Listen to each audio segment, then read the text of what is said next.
女人误入他人的豪宅，看到硕大的泳池，她想都没想就跳了进去。可在起跳后的一刹那，她突然想到，自己应该好像仿佛似乎可能不会游泳。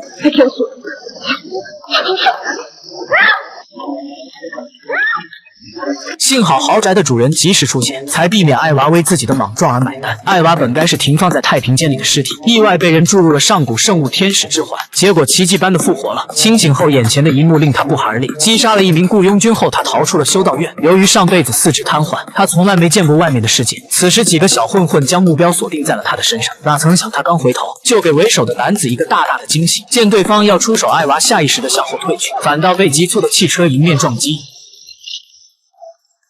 车祸过后，艾娃不但没有死，就连腿上的擦伤也在肉眼可见的速度愈合。疑惑中，他还不忘顺走店里的衣服。为了证明自己不是在做梦，他跳入豪宅的泳池，结识了他人生中的第一群小伙伴。交谈得知，他们也不是豪宅的主人，而像这样蹭吃蹭住的行为，他们也不是第一次了。与此同时，神父文森特正在观察上一任圣环手的尸体，通过现场断定，昨晚魔龙已经现世，眼下更要尽快找到艾娃，拿回圣物才行。圣环的丢失引来梵蒂冈的主教前来问责，杜雷蒂县神父3天之内找到圣物，不然自己就会采取特殊的手段。玛丽发现了导致上一任圣环手重伤的原因，是因为雇佣军掌握了圣环的弱点，使用了神秘武器神速。看来雇佣军是有备而来，或是教会里出现了内鬼。另一边，营业员在收拾被艾娃弄乱的衣服，没想到圣环残存的气息却令他成了替罪羊。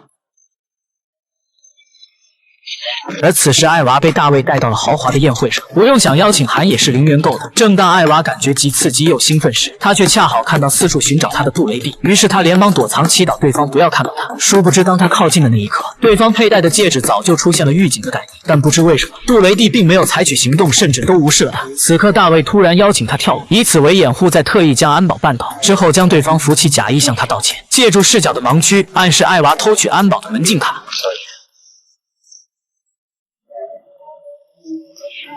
That was a good one.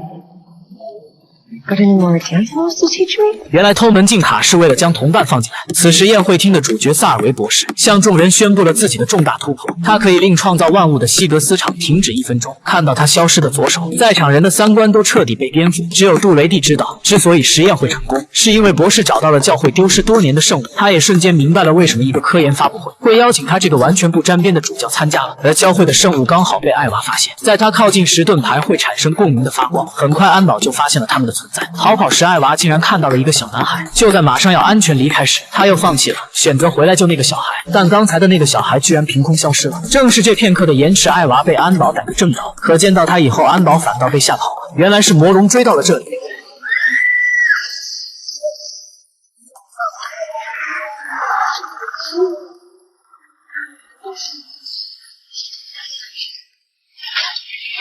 危急时刻，修女也赶到现场，向魔龙发起攻击。可这对魔龙来说就如同刮痧。吓尿的艾娃胡乱摸起盾牌砸向魔龙，这才将对方暂时击退。恢复平静的艾娃便想尽快脱身，但修女又怎么可能会放他离开？